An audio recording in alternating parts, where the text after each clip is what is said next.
আজকে একটি গুরুত্বপূর্ণ বিষয়ে আলোচনা করব ইনশাআল্লাহ। বিষয়টি হলো আল ফারকু বাইনাল আকিদা ওয়াল ঈমান। আকিদা এবং ঈমান এই দুটি পরিভাষা, একটা আকিদা একটা ঈমান, এই দুটি পরিভাষা কি একই নাকি ভিন্ন ধরনের?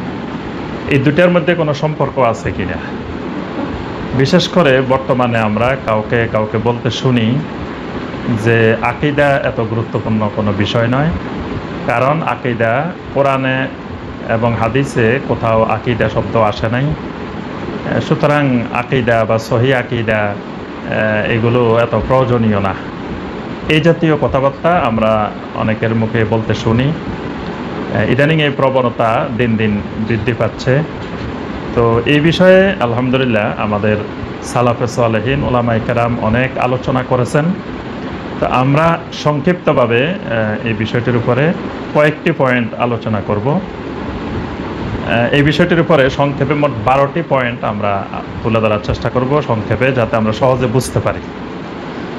1 নম্বর পয়েন্ট যেটি, শেখ সালেহ বিন ফাউজান আল ফাউজান হাফিজাহুল্লাহ, বর্তমান বিশ্বের শীর্ষ আলেমদের একজন, শেখ সালেহ বিন ফাউজান আল ফাউজান হাফিজাহুল্লাহ, তিনি বলেন যে আকিদা এবং ঈমান দুটি একই জিনিস, একই জিনিসের দুইটি পরিভাষা, দুইটি নাম। তিনি বলেন আল আকিদা হিয়াল ঈমান, আকিদাই হলো ঈমান, ওয়া হুয়া মা ইয়াতাকিদুহুল কলব ওয়া ইউমিনু বিহি।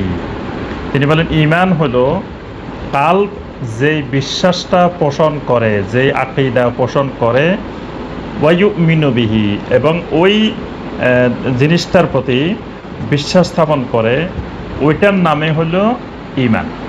অর্থাৎ ঈমান আনতে হলে প্রথমে তার কালবে বিশ্বাস করতে হয়, তারপরে ওই জিনিসটার প্রতি ঈমান আনতে হয়। এই কালবের প্রতি বিশ্বাস করাটাই হলো আকিদা। এই জন্য আকিদা, এই জন্য তিনি বলেন ফাল আকিদা ওয়াল ঈমান শাইউন ওয়াহিদ, আকিদা এবং ঈমান দুটি একই জিনিস। ওয়া হুমা মিন আমালিল কুলুব, আকিদা এবং ঈমান দুইটাই অন্তরের কালবের আমল। ওয়াহিয়াল আসলু ওয়াল আসাসু লিহাযাদ দ্বীন, এবং এই আকিদা, এই ঈমান, এটা এই দ্বীনের আসল, ফাউন্ডেশন, ভিত্তি। ফালা দীনা বিদুনি আকিদাতিন সহিহাতিন, শেখ সালেহ বিন ফাউজান হাফিজাহুল্লাহ বলেন সহি আকিদা ছাড়া দ্বীন হইতে পারে না। অর্থাৎ আকিদা বিশুদ্ধ না হইলে, সহি আকিদা না হইলে কোনোদিন সে দ্বীনদার হইতে পারে না, সে দ্বীনের মধ্যে নাই।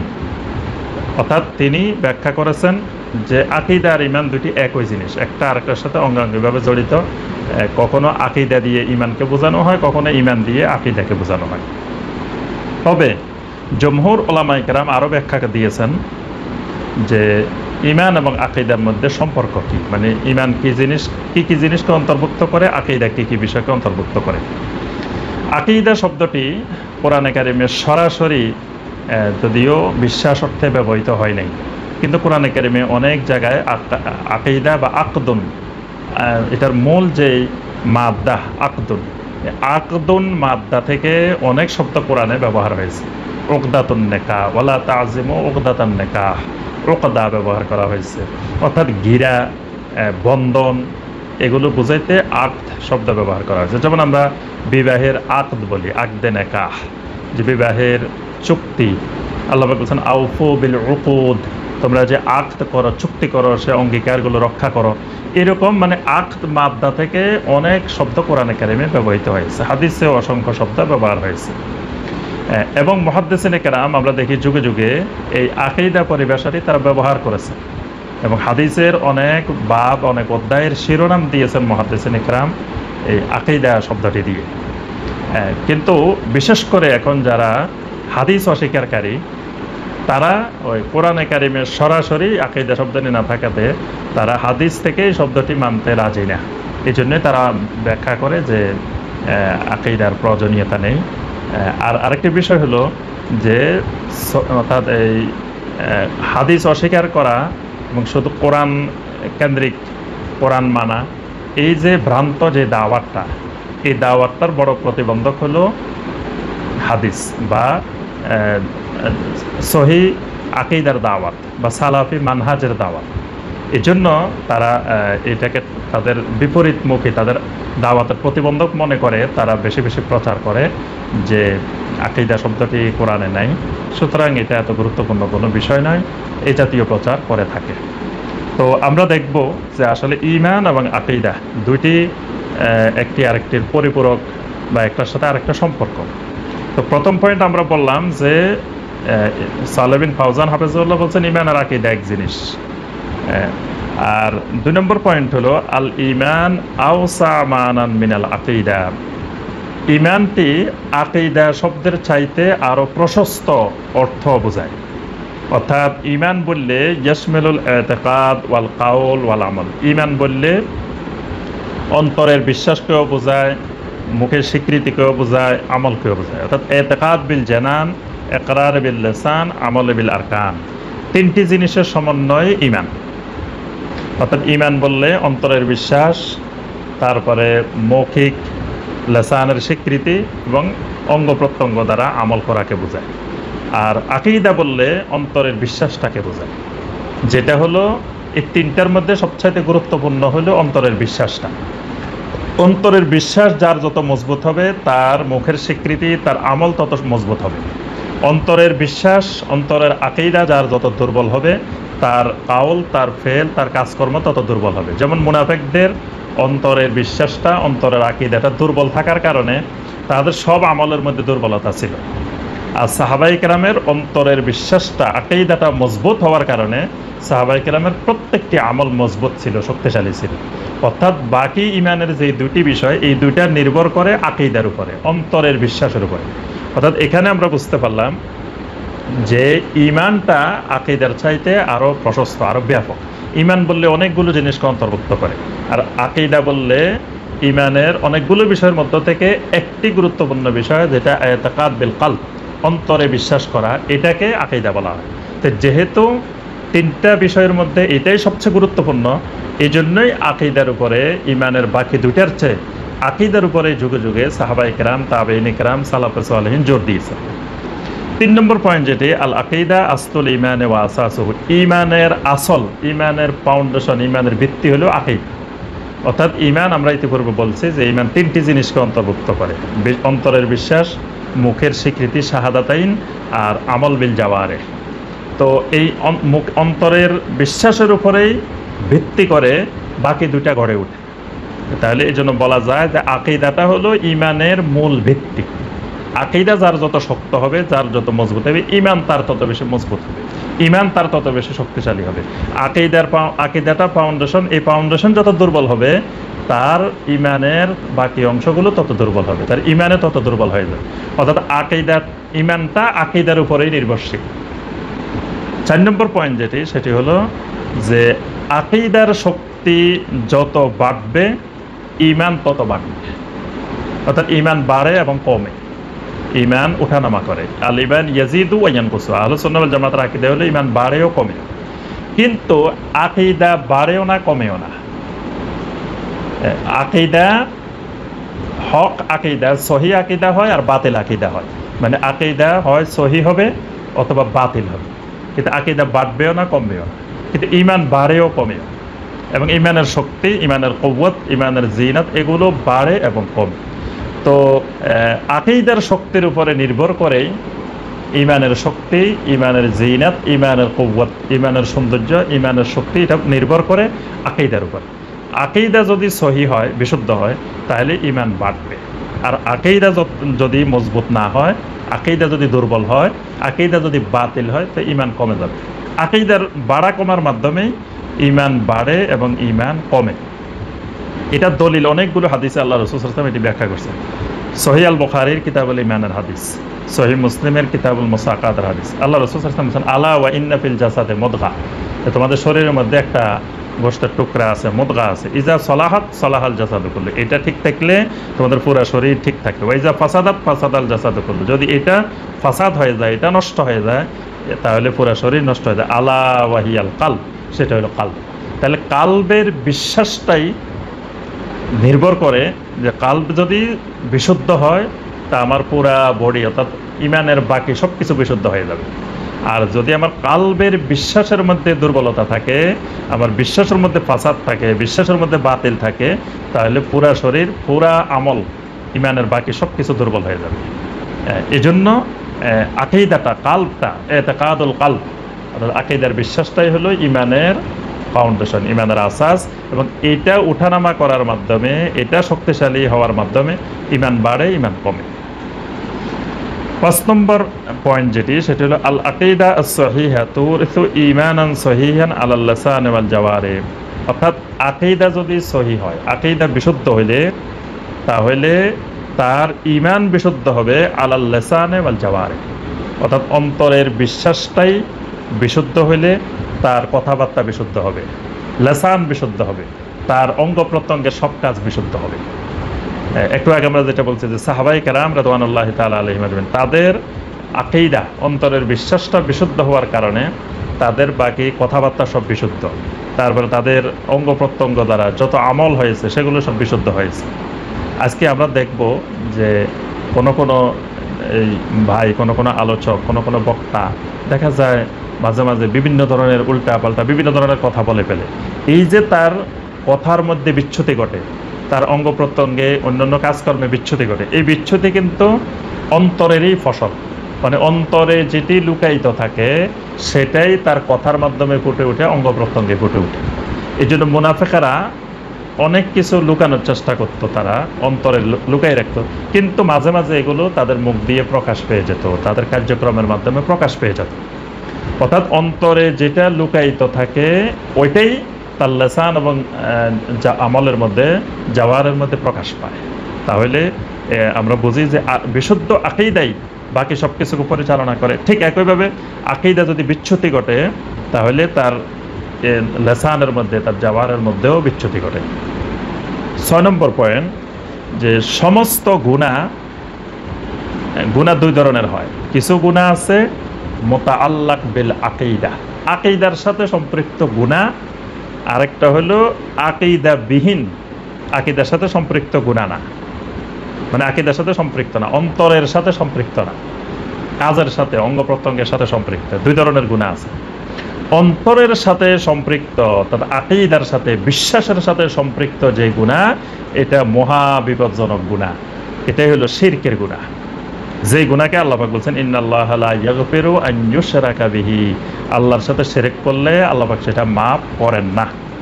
এই যে শিরকটা কেন মাফ করেন না, এটা তওবা না করে যদি মারা যায় আল্লাহ মাফ করবেন না। কেন মাফ করবেন না?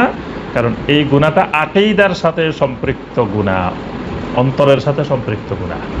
আবার যে গুনাহগুলো অন্তরের সাথে, আকীদার সাথে সম্পৃক্ত না, এইগুলো কথার সাথে বা কাজের সাথে সম্পৃক্ত। সে চুরি করছে, সে জানা করছে, সে অন্যান্য কবিরা গুনাহ করছে, যেগুলো হাতের মাধ্যমে, কথার মাধ্যমে, কাজের মাধ্যমে, বিভিন্ন মাধ্যমে করছে, কিন্তু এটা অন্তরের সাথে সম্পৃক্ত না। এই গুনার ব্যাপারে আল্লাহ পাক বলছেন ওয়ায়াগফিরু মা দুনা যালিকা লিমান ইয়াশা, আল্লাহ পাক যাকে ইচ্ছা তাকে মাফ করে দিতে পারেন। এটা আল্লাহর মাশিয়াতের উপরে নির্ভরশীল। সুবহানাল্লাহ। তাহলে আমরা বুঝতে পারি যে আকীদার সাথে সম্পৃক্ত গুনাহ কত মারাত্মক, যেটা আল্লাহ পাক মাফ করবেন না। আর অন্যান্য অঙ্গ প্রত্যঙ্গের সাথে সম্পৃক্ত যে গুনাহটা, এটা আল্লাহ পাক ইচ্ছা করলে মাফ করে দিতে পারেন। এটা আল্লাহর মাশিয়াতের সাথে সম্পৃক্ত। তাহলে বোঝা যায় যে আকীদার বিচ্যুতি কত মারাত্মক। আকীদার বিশুদ্ধি, এটা জান্নাতে যাওয়ার জন্য অসংখ্য হাদিস আছে যে এই আকীদার বিশুদ্ধির কারণে জান্নাতে চলে গেছে, আমল নাই, শুধু আকীদা দিয়েই, বিশুদ্ধ আকীদার মাধ্যমে জান্নাতে গেছে। 7 নম্বর পয়েন্ট, যদি শুধু ঈমান বলা হয় তো ঈমানটা ইয়াশমিলুদ্দীন বিআকমালিহি, অর্থাৎ ঈমান বললে সম্পূর্ণ পরিপূর্ণ দ্বীনকে ঈমান অন্তর্ভুক্ত করে। কিন্তু আকীদা দ্বীনের গুরুত্বপূর্ণ বিষয়গুলোকে অন্তর্ভুক্ত করে। অর্থাৎ ঈমান বললে ঈমান পুরা ইসলামকে, পুরা দ্বীনকে, সম্পূর্ণ দ্বীনকে ঈমানের আওতাভুক্ত। আর এর ভিতর থেকে সবচাইতে গুরুত্বপূর্ণ যে জিনিসগুলো দ্বীনের ভিতরে, সেই জিনিসগুলো হলো কাউলুল কালবে ওয়া আমালুহু, অর্থাৎ দ্বীনের সবচেয়ে গুরুত্বপূর্ণ জিনিস হলো যে কালবের কথা, কালবের কাজ, এটা হলো সবচেয়ে গুরুত্বপূর্ণ। তো আল্লাহ পাক মানুষের চেহারার দিকে তাকান না, আল্লাহ পাক মানুষের অঙ্গ প্রত্যঙ্গের আমলের দিকে তাকান না, আল্লাহ পাক মানুষের সম্পদের দিকে তাকান না, আল্লাহ পাক তাকান কিসের দিকে? ইলা কুলুবিকুম ওয়া আমালিকুম, কলবের দিকে, অন্তরের দিকে, অর্থাৎ আকীদার দিকে। আচ্ছা, 8 নম্বর পয়েন্ট যেটি, যে সহি আকীদা মানুষকে জাহান্নাম থেকে মুক্তি দেয়, যদিও কিছু পরে, অর্থাৎ সাথে সাথে যদিও মুক্তি না দেয়, শাস্তি ভোগ করার পরে হলেও আকীদা বিশুদ্ধ হলে মুক্তি পাবে। যেমন অসংখ্য হাদিস আছে এ ব্যাপারে, সহিহ আল বুখারীতে আছে যে একটা লোক তেমন কোনো ভালো আমল করে নাই, সন্তানদেরকে বলছে আমি মারা গেলে আমাকে জ্বালিয়ে পুড়িয়ে দিবা, এরকম যাতে আল্লাহ আমাকে খুঁজে না পায়। পরে আল্লাহ পাক তাকে একত্রিত করলেন, করার পরে তাকে জিজ্ঞাসা করলেন যে তুমি এই কাজ কেন করলে? সে বলল যে ইয়া রব খাশিয়াত, হে রব আমি আপনার ভয়ে খাশিয়াতুল্লাহর কারণে করছি। আল্লাহর এই ভয় এবং আল্লাহর উপরে এত, আল্লাহর ক্ষমতার উপরে এত কঠিন ইয়াকিন, এই ইয়াকিনের কারণে আল্লাহ পাক তাকে মাফ করে দিয়েছে। সুবহানাল্লাহ। তাহলে এখানে আমরা দেখি আকীদা বিশুদ্ধ হওয়ার কারণে আল্লাহর ব্যাপারে আল্লাহ তাকে মাফ করে দিয়েছেন, অথচ তার আমল খারাপ ছিল। এরকম অসংখ্য হাদিস আমরা দেখি যে আকীদা সহি হলে এটা মানুষকে জাহান্নাম থেকে মুক্তি দেয়, কিন্তু আমল বিশুদ্ধ, আকীদা বিশুদ্ধ নেই, এটা লা তুনজি সাহিবাহা মিনান নার, এটা মানুষকে জাহান্নাম থেকে মুক্তি দেয় না। যেমন ইন্নাল মুনাফিকিনা ফিদ দারকিল আসফালি মিনাল, মুনাফিকরা যে আমলগুলো করতো তাদের অনেক বিশুদ্ধ আমলে সালেহ আছে, কিন্তু তাদের আকীদা অন্তরের মুনাফিকি থাকার কারণে, আকীদা বিশুদ্ধ না থাকার কারণে তাদের আমল কিন্তু কোনো কাজে আসে নাই। 9 নম্বর পয়েন্ট হলো সহি আকীদা ওয়াহিয়া তাওহীদুল্লাহ দাওয়াতু জামিউর রাসূল। সমস্ত নবীরা আম্বিয়া আলাইহিমুস সালাম বিশুদ্ধ আকীদার দাওয়াত দিয়েছেন। সবার আকীদা এক, সমস্ত নবীদের আকীদা এক, কিন্তু শরীয়ত ভিন্ন ভিন্ন ছিল। সমস্ত নবীদের আম্বিয়া আলাইহিমুস সালামদের, আদম আলাইহিস সালাম থেকে মুহাম্মদ রাসূলুল্লাহ সাল্লাল্লাহু আলাইহি ওয়াসাল্লাম পর্যন্ত সকল নবীদের আকীদা এক, আর শরীয়ত ভিন্ন ভিন্ন ছিল। অর্থাৎ শরীয়তে ভিন্নতা থাকতে পারে, কিন্তু আকীদায় ভিন্নতা থাকা যায় না। আল্লাহ পাক সূরা আন-নাহলের 36 নম্বর আয়াতে বলেছেন ওয়ালাকাদ বাআসনা ফি কুল্লি উম্মাতিন রাসূলান আন ইউবুদুল্লাহা ওয়াজতানিবুত তাগুত। আল্লাহ পাক বলেন আমি প্রত্যেক উম্মার কাছে রাসূল পাঠিয়েছি, তারা এই দাওয়াত দিয়েছেন আন ইউবুদুল্লাহ ওয়াজতানিবুত তাগুত। এই আন ইউবুদুল্লাহ এটা আকীদার বিষয়, ওয়াজতানিবুত তাগুত আকীদার বিষয়। সব নবীদের আকীদা এক, কিন্তু শরীয়তের ব্যাপারে আল্লাহ পাক সূরা আল মায়েদার 48 নম্বর আয়াতে বলেছেন লিকুল্লিন জাআলনা মিনকুম শারআতাও ওয়া মানহাজা, আমি প্রত্যেক নবীর জন্য আলাদা আলাদা শরীয়ত এবং মানহাজ নির্ধারণ করেছি। তাহলে বোঝা যায় যে আকীদাটা এত গুরুত্বপূর্ণ। আল্লাহ পাক সমস্ত নবীদের আকীদাকে এক রেখেছেন, কিন্তু শরীয়তকে, আমালকে ভিন্ন ভিন্ন রেখেছেন। আচ্ছা, এরপর আমরা দেখি 10 নম্বরে যে কবরের মধ্যে যে পরীক্ষাটা হবে, যে প্রশ্নগুলো হবে, এগুলো কিন্তু আকীদার উপরে। তিনটা প্রশ্নই আকীদার উপরে, মার রব্বুকা ওয়া মা দীনুকা ওয়া মান নাবিয়ুকা, তিনটা প্রশ্ন আকীদার উপরে। এখানে আমলের উপরে কোনো প্রশ্ন হবে না। তোমার সালাত কেমন ছিল, তোমার হজ কেমন ছিল, যাকাত কেমন ছিল, সিয়াম কেমন ছিল, এগুলো প্রশ্ন এখানে প্রথমে কবরে হবে না, এগুলো হবে পরবর্তীতে। কিন্তু সবচাইতে গুরুত্বপূর্ণ হলো আকীদা, এই বিশ্বাসগুলোর উপরেই কবরে প্রশ্ন হবে। 11 নম্বর কথা হলো কেউ যদি সাক্ষ্য দেয় লা ইলাহা ইল্লাল্লাহ মুহাম্মাদুর রাসূলুল্লাহ, লা ইলাহা ইল্লাল্লাহ সাক্ষ্যের জন্য 8টি শর্ত, মুহাম্মদ রাসূলুল্লাহ সাক্ষ্য দেওয়ার জন্য 8টি শর্ত। অর্থাৎ এই লা ইলাহা ইল্লাল্লাহ সাক্ষ্যটা বিশুদ্ধ হওয়ার জন্য, মুহাম্মদ রাসূলুল্লাহ সাক্ষ্যটা বিশুদ্ধ হওয়ার জন্য 8টি শর্ত রয়েছে। দুইটার ক্ষেত্রে 8টি শর্ত রয়েছে, লা ইলাহা ইল্লাল্লাহর জন্য 8টি শর্ত, মুহাম্মদ রাসূলুল্লাহর জন্য 8টি শর্ত। এই 8টি শর্তই আকীদার বিষয়, এগুলো আমলের বিষয়। অর্থাৎ আকীদা বিশুদ্ধ না হলে কোনো ব্যক্তির কালেমাতুল ইসলাম লা ইলাহা ইল্লাল্লাহ মুহাম্মদ রাসূলুল্লাহ এটাও বিশুদ্ধ হবে না, এবং ওই কালেমা আল্লাহর কাছে গ্রহণযোগ্য হবে না। সমস্ত ওলামায়ে কেরাম এই ব্যাপারে একমত। সর্বশেষ আমরা যেটা বলবো যে একজন মানুষের সাথে আরেকজন মানুষের আল ওয়ালা ওয়াল বারা এবং মহব্বত এবং বুগদ, অর্থাৎ পছন্দ অপছন্দের বিষয়, বন্ধুত্ব এবং বিচ্ছিন্নতার বিষয়, তারপরে বন্ধুত্ব এবং শত্রুতার বিষয়, এই সব নির্ধারণ হয় বিহাসবিল আকীদা, আকীদার কারণে, আমলের কারণে না। অর্থাৎ কাফেরের সাথে আমার বারা হবে, মুশরিকের সাথে আমার বারা হবে, কিন্তু একজন মুমিন তিনি যদি গুনাহকারীও হন তার সাথে কিন্তু ওইভাবে বারা হবে না, যদিও তার সাথে ওয়ালা সঠিকভাবে ওইভাবে হবে না। কিন্তু একজন কাফেরের সাথে মুশরিকের সাথে আমার বারা যেরকম, ঠিক সব জায়গায় বারা একই রকম হবে না। অর্থাৎ শরীয়তের ওয়ালা বারা, হুব্ব বুগদ, মুআলাত মুআদাত, এই সব কিছু নির্ভরশীল বিহাসবিল আকীদা, আকীদার উপরে। সম্মানিত ভাই ও বোনেরা, আমরা এই আলোচনা থেকে এটাই বুঝতে পারি যে আসলে আকীদা খুবই গুরুত্বপূর্ণ একটি বিষয়। আর আকীদা শব্দটা কোরআনে কারিমে সরাসরি থাকা জরুরি নয়। আকীদাকে এক এক সময় ওলামায়ে কেরাম এক এক শব্দ ব্যবহার করছেন। ইমাম আবু হানিফা রাহমাতুল্লাহ আলাইহি এটাকে আল ফিকহুল আকবার বলছেন, আবার কোনো কোনো ফকিহরা সুন্নাহ বলতেন, আকিদার কিতাবের নাম রেখেছেন কিতাবুস সুন্নাহ। সুন্নাহ মানে আকিদা, বিশ্বাসটা। তারপরে বিভিন্ন যুগে বিভিন্ন নামে নামকরণ করা হয়েছে। তো এখানে মূলত ইমানের যেই অংশটা অন্তরের সাথে সম্পৃক্ত, ইতিকাদুল কলব, এই অন্তরের বিশ্বাসটা, তাসদীক বিল কলব, তাসদীক বিল জানান, এই অন্তরের বিশ্বাসটাকে বলা হয় আকিদা। তো এটা ইমানের বাকি অংশের মধ্যে সবচাইতে গুরুত্বপূর্ণ। এই জন্যই পুরা ইমানের উপরে যেমন আমরা গুরুত্ব দিই, যেহেতু পুরা ইমানটা আকিদার উপরে নির্ভরশীল। আকিদা বিশুদ্ধ হইলে, অন্তরের বিশ্বাস বিশুদ্ধ হইলে ইমানের বাকিগুলো বিশুদ্ধ হয়ে যায়।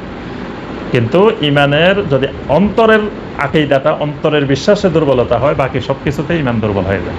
এই জন্যই আমরা সরাসরি ইমানের কথার সাথে সাথে আমরা আকিদার কথাটা বা বিশুদ্ধ আকিদা, সহি আকিদা, এই কথাটা আমরা বেশি বলে থাকি। এই কারণে যেহেতু সালাফে সালেহিন তারা মূলত এই পয়েন্টের উপরে বেশি কাজ করেছেন। সমস্ত আম্বিয়া আলাইহিমুস সালাম মানুষকে প্রথম দাওয়াত দিয়েছেন শুধু আকিদার উপরে। এই আকিদা মজবুত হয়েছে, বাকি সব তার ইমানের বাকি অংশ অটোমেটিক মজবুত হয়েছে। এই জন্য আমার সম্মানিত ভাই বোনেরা, আমরা এসব কেউ যদি আমাদেরকে কোনো বিভ্রান্তি করে এরকম আকিদা সম্পর্কে বলে, এদিকে আমরা ভ্রুক্ষেপ না করে আমরা কোরআন এবং সুন্নাহর নির্দেশনা অনুযায়ী আমাদের মূল কাজ, আমাদের বিশ্বাস, আমাদের আকিদাকে সহি করা, আকিদাকে বিশুদ্ধ করা। আকিদা বিশুদ্ধ হলে ইনশাআল্লাহ ইমানের বাকি কাজগুলো, বাকি অংশগুলো বিশুদ্ধ হয়ে যাবে ইনশাআল্লাহ। আল্লাহ পাক আমাদের সবাইকে আকিদা বিশুদ্ধ করার, যেই বিশুদ্ধ আকিদা দ্বারা জান্নাত পাওয়া যায়, জাহান্নাম থেকে মুক্তি পাওয়া যায়, ওই ধরনের আকিদা পোষণ করার আল্লাহ পাক আমাদেরকে তৌফিক দান করুন। আমিন ইয়া রাব্বাল আলামিন। আসসালামু আলাইকুম ওয়া রাহমাতুল্লাহি ওয়া বারাকাতুহু।